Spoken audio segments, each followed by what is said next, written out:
কাইলৈ বৈঠক অত্যন্ত গুৰুত্বপূৰ্ণ হ'ব কেইবাটাও দিশেৰে গুৰুত্বপূৰ্ণ হ'ব আৰু DGMৰ পৰ্যায়ত এই বৈঠক অনুষ্ঠিত হ'ব ভাৰত পাকিস্তানৰ দুয়োগৰাকী DGMৰ মাজত আলোচনা হ'ব আৰু এই যিহেতু খবৰ আহিছে যিটো প্ৰতিৰক্ষা মন্ত্ৰালয়ৰ তৰফৰ পৰা বা বিভিন্ন নিউজ এজেঞ্চিৰ পৰা এটা কথা স্পষ্ট হৈছে যে পাক অধিকৃত কাশ্মীৰ এই যুদ্ধবিৰতি কালি যি যুদ্ধবিৰতি ঘোষণা কৰা হৈছিল এই যুদ্ধবিৰতিৰ অন্যতম চৰ্ত হ'ব পাক অধিকৃত কাশ্মীৰ ভাৰতৰ হাতত ঘূৰাই দিয়া আৰু একে সময়তে আন এটা হৈছে যি পাকিস্তানে সন্ত্ৰাসবাদক পৃষ্ঠপোষকতা কৰি আহিছে সেই পাকিস্তানে সন্ত্ৰাসবাদৰ বিৰুদ্ধে কঠোৰ স্থিতি ল'ব লাগিব আৰু একে সময়তে আত্মসমৰ্পণৰ কথা ক'ব লাগিব আৰু আজি সন্ধিয়া 6:30 বজাত কিছু সময়ৰ পিছতে যিখন সংবাদমেল হ'ব ভাৰতৰ তিনিওটা সেনাৰ যিগৰাকী DGMে প্ৰেছ মিট সম্বোধন কৰিব আৰু এই প্ৰেছ মিট হ'ব এই সংবাদমেল হ'ব অত্যন্ত গুৰুত্বপূৰ্ণ কাৰণ ইতিমধ্যেই দেশৰ বায়ু সেনাই এটা কথা স্পষ্ট কৰি দিছে যে যি অপাৰেশ্যন সিন্দুৰ কিন্তু চলি থাকিব অব্যাহত থাকিব তেওঁলোকে পুনৰবাৰ সেউজ সংকেত দিছে গ্ৰীণ ছিগনেল দিছে কাৰণ এই যে অপাৰেশ্যন সিন্দুৰ বন্ধ হোৱা নাই পাকিস্তানৰ সন্ত্ৰাসবাদীৰ বিৰুদ্ধে এই কথা স্পষ্ট কৰিছে আৰু আজি যিগৰাকী দেশৰ কেন্দ্ৰীয় প্ৰতিৰক্ষা মন্ত্ৰী ৰাজনাথ সিঙে কৈছে যে অপাৰেশ্যন সিন্দুৰ কেৱল মাত্ৰ এটা সন্ত্ৰাসবাদীৰ বিৰুদ্ধে যুঁজ নহয় এই অপাৰেশ্যন সিন্দুৰ হৈছে ভাৰতৰ সামৰিক ৰাজনৈতিক সামাজিক ক্ষেত্ৰৰ এক ইচ্ছা শক্তিৰ প্ৰবল প্ৰতীক হৈছে এই অপাৰেশ্যন সিন্দুৰ আৰু অপাৰেশ্যন সিন্দুৰ সেইভাবে চলি থাকিব তৃতীয় কথাটো হৈছে যি অপাৰেশ্যন সিন্দুৰ হৈছে তাৰ তিনিটা উদ্দেশ্য আছিল আৰু তিনিটা উদ্দেশ্য সফল হৈছে বুলি ভাৰত চৰকাৰে দাবী কৰিছে তাৰ প্ৰথমটো হৈছে সামৰিক উদ্দেশ্য দ্বিতীয়টো হৈছে ৰাজনৈতিক উদ্দেশ্য আৰু তৃতীয়টো হৈছে সাইকোলজিকেল অবজেক্টিভ এটা মনস্তাত্ত্বিক যি দিশ সেই মনস্তাত্ত্বিক দিশ মিলিটাৰী অবজেক্টিভ অৰ্থাৎ সামৰিক উদ্দেশ্যৰ ক্ষেত্ৰত যদি চাবলৈ যোৱা যায় তেতিয়া প্ৰধানমন্ত্ৰী নৰেন্দ্ৰ মোদীয়ে কৈছিল যে সন্ত্ৰাসবাদীক আমি মাটিৰ লগত মিলাই দিম যি বাহাৱলপুৰ য'ত নেকি জয়চি মহম্মদৰ সন্ত্ৰাসবাদীৰ ঘাটি আছিল মুখ্য কাৰ্যালয় আছিল সেই বাহাৱলপুৰ সম্পূৰ্ণৰূপে বিধ্বস্ত কৰি দিয়া হৈছে ভাৰতীয় সেনা বাহিনীৰ আক্ৰমণত বা বিধ্বস্ত হৈছে এই কথা আজি পোহৰলৈ আহিছে তথ্য ইতিমধ্যে আহিছে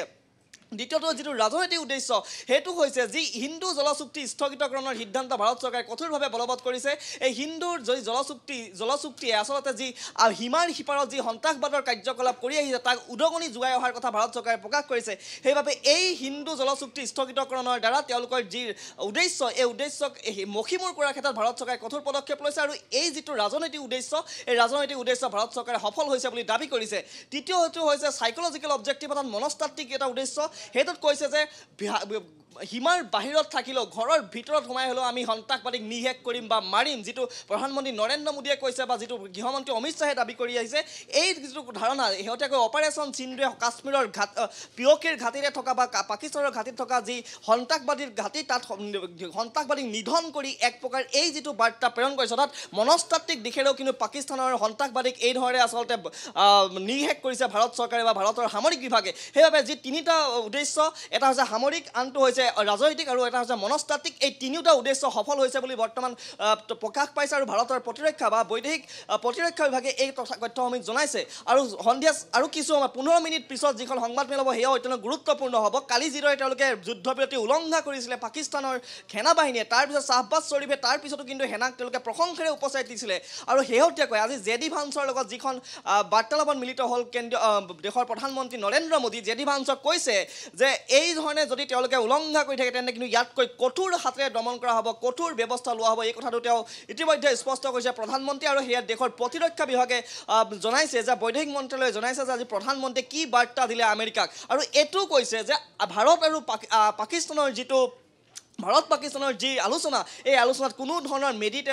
মধ্যস্থতাৰ প্ৰয়োজন নাই কাকো মধ্যস্থতাৰ প্ৰয়োজন নাই যি আলোচনা হ'ব ভাৰত আৰু পাকিস্তানৰ হ'ব এই কথা এই বাৰ্তা কিয় তেওঁলোকে আমেৰিকালৈ প্ৰেৰণ কৰিছে কালি যিদৰে ডনাল্ড ট্ৰাম্পে এটা কৃতিত্ব লোৱাৰ তেওঁ দাবী কৰিলে বা যিদৰে টুইট কৰিলে এক্স হেণ্ডেল যোগে পোনপ্ৰথমে যিটোৱে আচলতে ভাৰত চৰকাৰ ক'ৰবাত নহয় ক'ৰবাত সমালোচনাৰ প্ৰাপ্ত হৈছে আজিৰ দিনত সেই সময়ত কিন্তু আজি ভাৰত চৰকাৰৰ স্থিতি স্পষ্ট কৰিছে যে কোনো ধৰণৰ মধ্যস্থতাকাৰীৰ প্ৰয়োজন নাই ভাৰত আৰু পাকিস্তানৰ যি আলোচনা তাত দুখন দেশৰ আলোচনা হ'ব দ্বিপাক্ষিক আলোচনা হ'ব ইয়াত চৰ্ত থাকিব পাক অধিকৃত কাশ্মীৰৰ ক্ষেত্ৰত চৰ্ত থাকিব সন্ত্ৰাসবাদক দমনৰ ক্ষেত্ৰত ইয়াৰ বাহিৰে অন্য কোনো ধৰণৰ আলোচনা নহয় মৃদু তুমি যিটো কথা এইমাত্ৰ কৈছা যে ভাৰত চৰকাৰ সমালোচনাৰ সন্মুখীন হ'ল বিশেষকৈ ডনাল্ড ট্ৰাম্পৰ এক্স হেণ্ডেলৰ সেই টুইটটোৰ পিছত কাৰণ তেওঁ মধ্যস্থতাকাৰীৰ ৰূপত অৱতীৰ্ণ হ'ল কিন্তু আমি যদি চাওঁ যেতিয়া ৰাছিয়া আৰু ইউক্ৰেইনৰ যুদ্ধ হৈছিল সকলোৱে গম পায় যে ইউক্ৰেইনক ইউৰোপীয় সন্থাই সমৰ্থন কৰিছিল আমেৰিকা যুক্তৰাষ্ট্ৰই সমৰ্থন কৰিছিল তাৰপিছতো ইউক্ৰেইনৰ ৰাষ্ট্ৰপতিগৰাকী জেলেনস্কিৰ লগত হোৱাইট হাউচত হোৱা বৈঠকত ইমান এখন সৰু ৰাষ্ট্ৰ চাবলৈ গ'লে তাৰপিছত কিন্তু তেওঁ মূৰ দুৱা নাছিল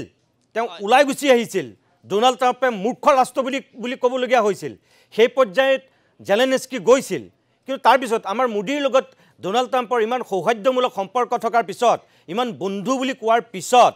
ভাৰতৰ নিচিনা এখন তৃতীয় অৰ্থনীতি হ'বলৈ গৈ থকা দেশৰ এগৰাকী বিশ্বগুৰু হ'ব বিচৰা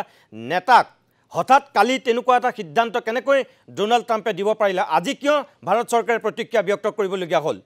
চাওক এইটো এটা ডাঙৰ কথা যে যিগৰাকী ইউক্ৰেইনৰ ৰাষ্ট্ৰপতি হৈ তেওঁ আচলতে হিৰণত কৰা নাছিল ডোনাল্ড ট্ৰাম্পৰ সন্মুখত কিন্তু কালি যেতিয়া ভাৰত চৰকাৰে প্ৰথমটো যিখন বৈদেশিক মন্ত্ৰালয়ে প্ৰেছ মিট দিছে তাৰ আগতেই ডোনাল্ড ট্ৰাম্পে নিজে কৃতিত্ব বা তেওঁ দাবী কৰিলে যে ভাৰত আৰু পাকিস্তানৰ যুদ্ধবিৰতি হৈছে আমি তাত মধ্যস্থতাৰ এটা ভূমিকা গ্ৰহণ কৰিছোঁ আৰু তাৰ পিছতেই ভাৰত চৰকাৰে যদি নিজাববীয়াকৈ ঘোষণা কৰিলেহেঁতেন তেন্তে ইমান আজি যি ধৰণে এটা প্ৰতিক্ৰিয়াৰ সৃষ্টি হৈছে বা সমালোচনাৰ সন্মুখীন হৈছে সেয়া নহ'লহেঁতেন আজি বিক্ৰম মিৰ্চিৰ যিটো বৈদেশিক মন্ত্ৰালয়ৰ সচিব যিগৰাকী বিক্ৰম মিৰ্চি তেওঁৰ যিটো এক্স হেণ্ডেল তেওঁ আজি প্ৰাইভেট কৰিবলগীয়া হৈছে আচলতে বহু মানুহে তেখেতক সমালোচনা কৰিছে কালি প্ৰেছ মিটৰ পিছত আজি তেনেকুৱা এটা পৰিস্থিতি উদ্ভৱ হৈছে কিন্তু এই ধৰণৰ যিটো প্ৰতিক্ৰিয়াৰ সৃষ্টি হৈছে বা সমালোচনাৰ সন্মুখীন হৈছে যে কিয় ডোনাল্ড ট্ৰাম্পে এই কৃতিত্ব ল'বলগীয়া হ'ল আৰু ইতিমধ্যে আমাৰ যিখন প্ৰথম প্ৰতিবেদন সেই প্ৰতিবেদন স্পষ্টকৈ কৈছে যে কিয় আচলতে এই ধৰণৰ এটা স্থিতি ল'বলগীয়া হ'ল আৰু পাকিস্তানক তেওঁলোক যে দিশহাৰা পাকিস্তানে কি ধৰণৰ এটা ভয়ৰ বা ব্লেকমেইল কৰাৰ এটা চক্ৰান্তত নামি পৰিছিলে সেই কথাবোৰ স্পষ্ট হৈছে কিন্তু আজি ভাৰত চৰকাৰে আচলতে সেইবাবেই তেওঁলোকে সমালোচনাৰ পিছত বা প্ৰতিক্ৰিয়া সৃষ্টি হোৱাৰ পিছত এই ধৰণৰ এটা বাৰ্তালাপ এই ধৰণৰ কঠোৰ বাৰ্তা পুনৰ পাকিস্তানক দিছে যদিহে এই চৰ্তবিলাক নাথাকে যি পাক অধিকৃত কাশ্মীৰৰ হওক বা সন্ত্ৰাসবাদীৰ ক্ষেত্ৰতে হওক তেন্তে কিন্তু আমি আলোচনাৰ পক্ষপাতিত নহয় বা কোনো ৰাজনৈতিক বিষয়ত আচলতে আলোচনা কৰোঁ এইটো সময়ত আচলতে প্ৰধানমন্ত্ৰী নৰেন্দ্ৰ মোদী যি নেকি এগৰাকী শক্তিশালী নেতা হিচাপে নিজকে প্ৰক্ষেপ কৰিছে আৰু ভাৰতক তেনেকৈ প্ৰতিনিধিত্ব কৰিছে এখন নতুন ভাৰতৰ কথা কৈছে এই সময়ত প্ৰধানমন্ত্ৰী নৰেন্দ্ৰ মোদীৰ ইয়াৰ পৰৱৰ্তী স্থিতি কি হ'ব বা কেনেধৰণে হ'ব ইয়াক খুব গুৰুত্বপূৰ্ণ হ'ব হয় ধন্যবাদ জনাইছোঁ মই মৃদু